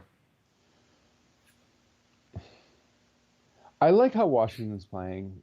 I I think this has a possibility to be kind of a Shanahan revenge game because everyone hates Daniel Snyder and Shanahan was in Washington, and but I just like what I'm seeing out of Washington, and that gave the slight edge to Washington. I gotcha. Yeah, so I'm going with the 49ers in this one. And kind of the way that I looked at it is today when I was updating the roster in my model, it looked like, I'm not saying they got like some big name guys back, but they did get a handful of guys back that are going to be playing. And I think that'll help them. Uh, you know, Washington, they definitely got the momentum. I'm just putting my faith in Shanahan. The model's close. If I update some of the injuries and whatnot on Sunday, it could change. But I'm going with San Francisco for now. Next up, we got the Saints at the Eagles. This is your two team. It's unfortunate. It's very unfortunate that Jalen Hurts' first start is going to be against the Saints because the Saints have one of the best defenses in the league. Yeah. And I think just throw him in the deep end, man. Let's see if he can swim. with the roster as it is on Philadelphia's roster as it is right now, I think Patrick Mahomes would struggle to beat the Saints Oh, jeez. because that roster is just pathetically bad. Yeah, and I think they just lost Jason Peters on the offensive line too. And I this thought they isn't already lost him like 2 weeks ago. well. Uh, I two, think I think I think they just officially said he's out for the year. And so I oh, mean, this is a team that just yeah they can't. And I feel bad, man. Honestly I feel bad for them in some regard because they've had just like nonstop injury issues, but they did have like a period of time where they had a lot of guys healthy and they just couldn't get on the same page with each other, and so it just doesn't matter, man. All right, so you're going. I was about to say you're going Philly. No, you're going New Orleans. yeah, I'm on New Um, Orleans. yeah, I'm going New Orleans as well. Yeah, I did my one thing with this game is that Philly's defensive line has been dominant. The rest of their defense has been suspect. Okay, but their defensive line has been dominant. And so if Taysom Hill, if he can't get it going through the air, I think that could help Philly in this game. But at the end of the day, I'm still going with the Saints. They're a stacked roster. Um, my one thing, flipping it back to Philly, talking about Jalen Hurts. It's interesting because, all right, you're saying he's got a tough game here against a tough defense. I thought about it, and I had this little thing earlier where I was like, man, if he comes out and he lights it up, I'm going to be really bummed because I was really, really wanting the Lions to go after him in the draft. And, it was one of those things where it's like, even if we're getting the guy and we're not like going to start him right away, it's just the fact that, I was hoping he would put a fire under Stafford's ass and at least get him playing to that level. And it's like, what do you know? They basically did that with Wentz, and it like fucking worked the wrong way where Wentz just like collapsed, man. He like self-destructed or whatever the fuck happened. I don't know. Yeah, I don't know what the fuck happened either. It's just he's regressed beyond like he's playing like a high school quarterback. It's like, what's the deal, man? You can't handle a little bit of competition? For real. You got the big contract, man. Fucking brush it off and move on. All right. Oh, all right. Never mind. I was about to spill something, but I'm going to save it for later. Next up, we got Atlanta at the Los Angeles Chargers. I don't think the Chargers are going to win a game the rest of the year. Well, they got 3 wins. That's pretty good for a rookie quarterback, man. Yeah, I think actually, that might have been where I had them at at the beginning of the year is about three wins. Like Okay. it's fairly close to where I had I think them. I I had him just higher. I think I had him like 500 or even a little better because I just liked the defense, man. I thought, geez, this defense is going to be solid. And then I liked Tyrod Taylor. I was like, as long as they have a guy not turning over the ball, this could be a good year for them. And just the whole thing flipped. Derwin James out, Bosa off and yeah. on hurt. All sorts of shit going on with this team, man. But that's the Chargers. They're snake bit for the last fucking 15 years, man. Yeah. I had them at 4-12. Yeah, see, you nailed it. I was the other way around. I'm pretty sure I had him at like 8 wins or something. Yeah. So I'm hesitant on Atlanta because Julio's out Yeah, and stuff, and obviously Gurley's not doing shit this year. But I think Atlanta's just a slightly better team, and I think I think the Chargers and with Anthony Lynn, what he said, I kind of deflated them, and so I'm yeah. on Atlanta. Hey, I got you, man. I'm taking the Falcons as well. And for me in this game, it came down to looking at their schedules earlier in the year. And the Chargers, they've got 3 wins. They beat the Bengals, they beat the Jags, they beat the Jets.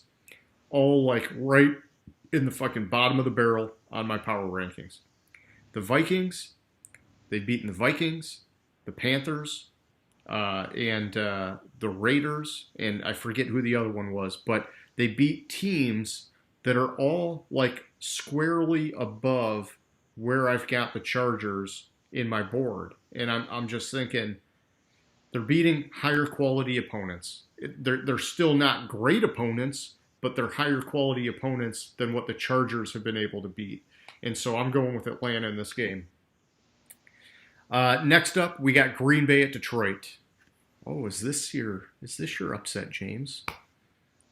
By the way, Atlanta's beat the Vikings, the Panthers, the Broncos, and the Raiders. That's the one I was missing, the Broncos. Thank you. So, do you realize? And I kind of texted you this, and that the Lions are one game out of the 7 seed. Yeah, you're freaking me out with that shit, man. And the 7 seed, which is currently Minnesota, they still have that head-to-head matchup with Minnesota. Yeah. Um, Fuck it. I picked it at the beginning of the year. I'm sticking with it. Detroit's going to beat Green Bay. It's going to be a letdown game for the Packers. Damn. See, this They're, is what I'm talking about. You do these things. I mean, I get it. You're biased on the Lions, but I looked at this one, and I know we've talked about this somewhere before, that historically the Lions have actually played really well against the Packers at Ford Field. But this is just a completely different Lions team, and this is a completely different year where there's no home field advantage. And on top of that, the Packers are just rolling, man. I don't know. I can't pick the Lions here. It's tough, man. I've been such a hater on the Lions. I like that they finally got rid of Patricia, and I'm kind of with you where it's like, no, I want to get behind him, but I'm just like, I still can't do it. I need to wait until the season's over and they start making the real moves, and then it's like, okay, maybe I'll start to like him again, and we'll see what happens. I'm going Green Bay in this one. that's fine. Just a little action there. Yeah, yeah. I think we have 5 games that are different this week. It's solid action. And next up, we got Pittsburgh at Buffalo. I believe this is another one where we're going at it.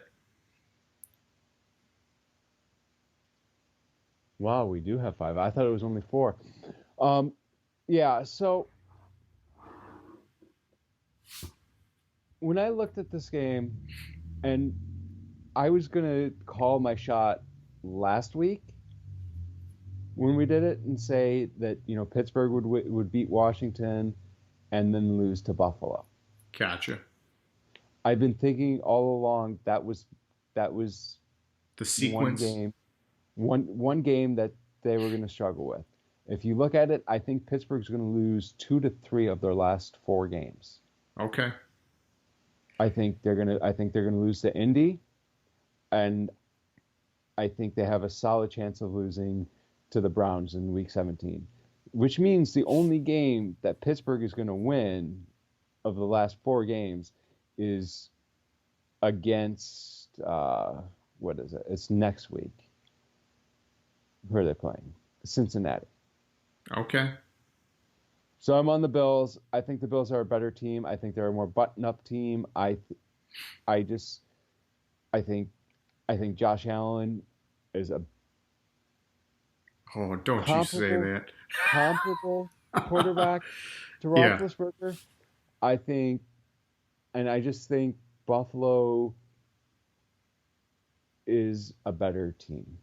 I mean, you say it, and it's like you're wanting to pick a fight here, James, because I'm a big Roethlisberger fan, and I like that Steelers defense.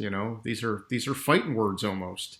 No, I mean, hey, I respect your pick. It's all about having a different opinion on these things, and this one was tough. It was a tough game to decide on, and Pittsburgh, they did just get upset in a major way, and I try to remember with Pittsburgh early on in the year while they were winning all these games, so many of them came down to one score at the end, and it's not like I mean, with the exception of like the Jacksonville game, they've not like been blowing teams out, and so that can be good because it means that when it matters they get it done, and it can be bad because it's like you're good, but you're also kind of like just squeaking it out. So really, how good are you? And Buffalo, they do look like they're on fire again, man. They're another one of those teams. They started on fire, they kind of cooled down a little bit, and now they're on fire again.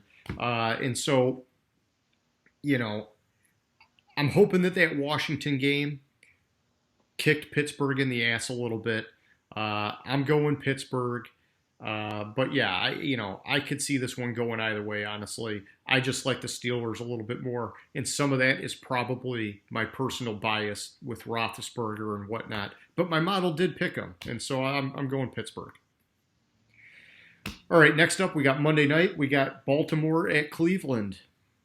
So this one, with this game, I think you have to take the Dallas game and throw that aside with Baltimore. They were playing Dallas. You look at the rest of the year with Baltimore, and they've been barely winning. They've been playing like crap. They haven't looked good at all. You look at the Browns. The Browns have had some hiccups, but they've been fairly consistently playing well. And that's what gave it to the Browns this week for me. Okay. And speaking of the Browns also, the reason why I think they're winning the division is because so they have Baltimore this week, they have the Giants next week, they have the Jets the week after that, and then they have the Steelers. Well, yeah. If they beat Baltimore and Pittsburgh, I mean that just puts them in the driver's seat. And then the Jets, obviously, as long as they don't fuck up, that should be an easy win. And the Giants, I mean, hey, you've been high on the Giants, but it's going to be a tough game. But I just looking at it, they have the easier road of the 3 teams. Okay. Well, I like Baltimore in this one. And, this was one of these games where my model picked them. And like I told you, I only had the one override, which was the Dallas game. This is going to sound fucking weird or whatever, but, like My heart, I guess you could say, would have wanted to pick Cleveland because I just, I talked in the preseason about how, basically they were kind of like my dark horse playoff team, getting that third or that extra wild card spot and whatnot. But the model's going Baltimore, and this is one where I tried to look back, and it's hard to look back because these guys played in week 1, and Baltimore beat them down 38-6. But it's so irrelevant at this point because that was right out of the gate. Stefanski didn't really have shit for time because of the offseason to get all of his guys on the same page. And, clearly as Cleveland's gone on, like you're saying, yeah, they've been steady. They've had these kind of like games where there's not been a lot of scoring, but they've still won them. And so it's like, okay, Baltimore, on the other hand, they came out of the gate hot, and then they've crumbled a little bit. I'm just sticking with my model for now, to be honest. And I won't be upset if they lose, I'll tell you that. I'm not a Lamar fan. I like Harbaugh, but, I kind of said it all along that I was worried defenses were going to figure out Lamar, and he's got to figure out how to throw better, man. That's what it's going to boil down to for him. And he's had flashes where he can throw, but he's got to do more from the pocket. Okay. I agree with you there on Lamar, and you were right on. You called it, and I was in denial on him. It's because it's like when you look at the running quarterbacks, I kind of put them into two different camps. All right, I put them into like sort of like the Cam Newton camp, where it's like you're a great runner, but you're really not much of a passer. And then I put them into like the Russell Wilson camp, where it's like you're pretty fucking good at both. And you're a better passer than you are a runner, but you're definitely a threat as a runner. And, we've seen Kyler Murray kind of fits in that Russell Wilson camp. I think Lamar Jackson, even though he's not as physically as imposing as Cam Newton, I think he's more in that camp where he's really more of a runner, even though it's a different style of runner. It's kind of like more of a Michael Vick runner, but his passing has just been so erratic, man. Like, it looked great last year, but I think it's because teams couldn't stop him running the ball that everything just opened up for the passing game. And now that this year they've been able to slow him down running the ball, they've been able to find a way to manage that passing game better, and he's just not been able to adjust. And so, I don't know. There's always more to it than that. This is just one man's opinion. Yeah. Okay, last up, we're looking ahead a week. We got the Los Angeles Chargers at the Las Vegas Raiders. Like I said, Chargers aren't winning a game the rest of the year. They have the Raiders. Then the following week they have Denver. That's a possibility. And then the last week of the season they have the Chiefs. Okay. Yeah, they're pretty much fucked. Yeah. They're fucked. Raiders win this game, I think, pretty easily. Okay. Yeah, I'm going with the Raiders. I think they're the better team. Honestly, I don't really like either of these teams right now, but I do think the Raiders are solidly better. It's one of these things where it's so far away. Who knows what the heck could happen? Josh Jacobs could be out again. All sorts of news could come up, and so the pick could flip. But I'm going with the Raiders. Okay, so next up, I've got the question of the week. And I gave you a little bit of a preview this time around, James. And so let me lay it out there. I'm going to ask the question. I'll give you sort of my bullet points of what I'm thinking. And then I want to see what you think. So with the Bengals sitting at 2-9-1 on the year, do you think that they will fire head coach Zach Taylor at the end of the season? And before you answer, here's my notes. With exception to maybe the Dallas game this weekend, their final 4 games are not likely to be wins. They've got Dallas, Pittsburgh, Houston, and Baltimore. Zach Taylor is 4-23-1 since becoming their head coach. If he loses out, that puts him at 4-27-1. I know that's, hard math. Uh, but through 2 seasons, that would be a win rate of 14%. Okay, I went looking and trying to find the worst head coach records in the NFL.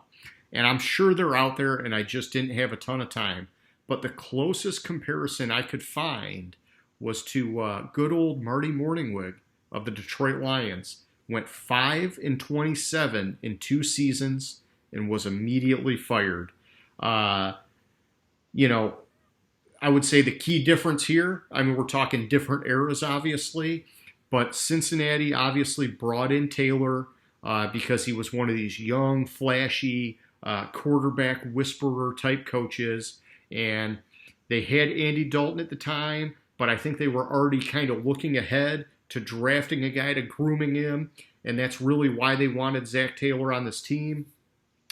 The problem is, he's arguably the worst head coach in NFL history through 2 seasons. And I get it. The team is extremely weak when it comes to talent, at least in terms of depth. I mean, they have guys. They do have guys. They got AJ Green. Higgins has played great. They got, what's his name, Tyler Boyd. They do have Mixon when he's healthy. And then on the defense, they got guys too. But they don't have a lot of depth. And I think a lot of people would agree with that. I just think that if there was ever a time to make a move, you got to do it now. And historically, the Bengals are one of these teams that it seems like they wait too long. But man, I don't know, dude. I just, I was looking at the season. Aside from their win over Tennessee, I'm just not seeing anything to lead me to believe that Zach Taylor is going to lead these guys out of irrelevance. And so, my opinion is that they should do it. I don't know if they will. What do you think, man? So, it was a few weeks ago that I started talking about how you can't keep dropping Burrow back. Your offensive line can't protect him. You can't just straight drop him back and you're going to get him hurt. That happened. I think that the fact that Burrow got hurt is the only thing that saves Taylor's job. Okay. But that's because the Bengals are a lazy organization. If you look at it, Burrow had 404 total passing attempts before he was hurt. Average 10 games, it's 40 per game. Dallas has 42 per game. Kansas City has 39 per game. I give you those two because of the fact that it's just to look where they rank. Dallas doesn't really have that good of an offensive line. Their quarterback got hurt. Kansas City, they have Patrick Mahomes. He can cover it up. Mm-hmm. But if you dive into the passing attempts for Burrow, he has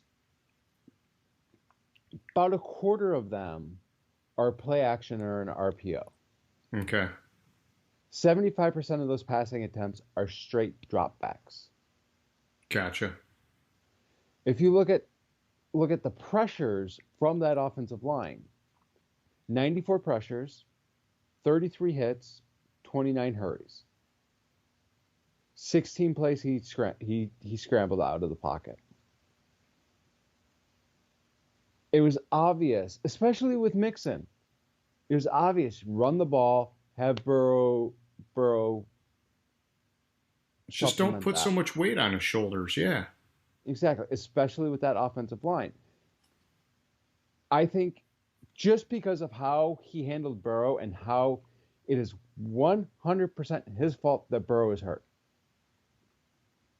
They should fire his ass and get somebody new in there. But I think they'll look at the fact that Burrow got hurt. Let's give him a pass. Yeah. Yeah, I think it's kind of fucked up, man. And man, I don't know. I just fuck. If it ended, and he would have to lose these last four, but he would be, from my research, the worst head coach in NFL history through 2 years. I mean, you can't continue that, man.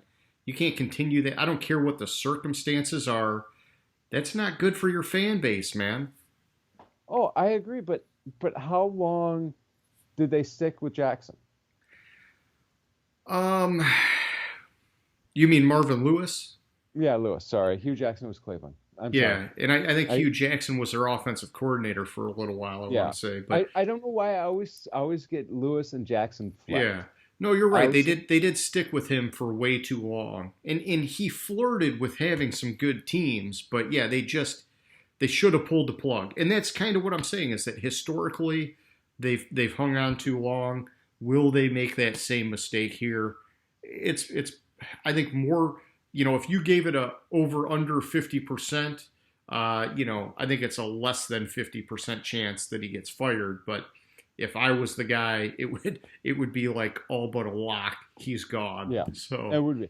I would say if you wanted me to put an odds on it, I'd say it'd be somewhere between 80 and 90% that he keeps his job. yeah, that's fucked up. It is. But yeah, I mean, hey, Burrow that's the key factor.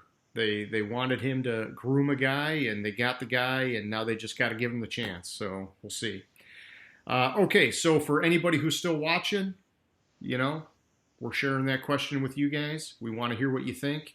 If you think he should be fired or not, or if you think the team will fire him or not, hit us up in the comments section. We want to know what people think here. So, James, before we move to wrap it up here, fantasy football playoffs, they start this week, man. I missed So, out in our league. I had a few players you're on the talking COVID about list. the my league? You didn't Yeah, make it in? no, I lost this past week. I had a Oh couple players shit! hit the I COVID. thought you were right behind me, man. I was, but then I lost this past week, and that knocked me Oh, out of the playoffs. It is what it is. I mean I started off pretty badly, and I mean I think I ended up 6-7, but I had Connor, and I had kind of had to scrape together my roster this past week. damn, man. Because yeah, I thought you had a really good team, but I've not been tracking it all year. You must have had some injuries or some stuff that derailed you. I missed the playoffs on a point tiebreaker by 17 points. Oh shit. Well, you know what? Our division was the tough division, man. When you looked at Hmm. the other division, I mean, we were crushing those guys, with exception to the top team. Everybody in that other division was sucking it up, man. Yeah. Um, well, shit, that sucks. Are you in any other fantasy leagues this year? Yeah, my other league, I'm in my work league. I finished the regular season at second. Okay. Um, so I'm in the playoffs in that league, and I have some a decent start to the week because I have Cooper Cup, Oh, but nice, nice. I have Jacobs, who's questionable this week, and Yeah. a little bit of play I need to figure out in that roster. Yeah, I've got Jacobs in our league, and so I'm a little bit nervous about that. It's not good when your first round pick's not there for the playoffs, but we'll see. Hey, it's one of those situations where may the best man or team win, and so I'm just glad I got there, because you know it's been hit or miss, man. I'm either one of those teams that I finish high, or I finish like dead last, man. It's like I'm swinging for the fences. Yeah, So this is an odd year for me because like I normally finish about third in our league, yeah, like yeah, you've been a third, fourth consistent, area. yeah, you've been a consistent top performing team. Well, this is the first year we dropped it to six teams, and so, Yeah, or you would have gotten in if it wasn't for that, man. exactly. I mean, it's fine. I 17 fucking points. Yeah, I lost to Rob twice, And otherwise, I would have beaten him in the tiebreaker because I think I've been just like spanking him in points, but he's got the head-to-head, and so he got the first round bye on me. But what can you do, man? That's life. Yeah, well, like pretty much what it comes down to is a couple weeks back, I started Herbert over Rodgers, Okay. and I think that's When Herbert dipped. yeah, and because of that, I lost that game, and then if I would have won that game, I probably would have been in. I got you. Well, better luck next year, man. I mean, I think we still got the toilet bowl, and so keep playing it out because you got the better you do in the losers bracket, the better your draft pick is. It's not the reverse way. So there's some incentive to keep playing. Yeah, All right, man. Well, hey, I guess putting that aside, do you yeah. have So any? so that's what it was. I lost by 8 points, and Rodgers would have gotten me. Where is he? 16 more points Oh yeah, than Herbert. woulda, coulda, And shoulda, that man. and that 16 points is what I missed out the playoffs by. But the win would have gotten you in. Yeah, the win would have gotten me in, but still, Yeah. like it is what it is. It's just a rough year for me. All right. Any closing thoughts? No, not really. I'm Okay. just more depressed about fantasy football now. Eh, that's all right. We'll play some Tiger Woods tonight. You'll feel better. Uh, all right. So for anybody who's still watching, we hope you like the show. Please check us out again. We're doing this shit every Friday. And hit us up with some comments. Give us some thumbs up. If you really like us, hit that subscribe button. And please, please, please, somebody name that freaking stadium. We want to give you that special shout out. So with all that being said, hey, man, it was fun. I'll catch you later, James. All right, sounds good. Gridiron Grinder. Hut hut hike.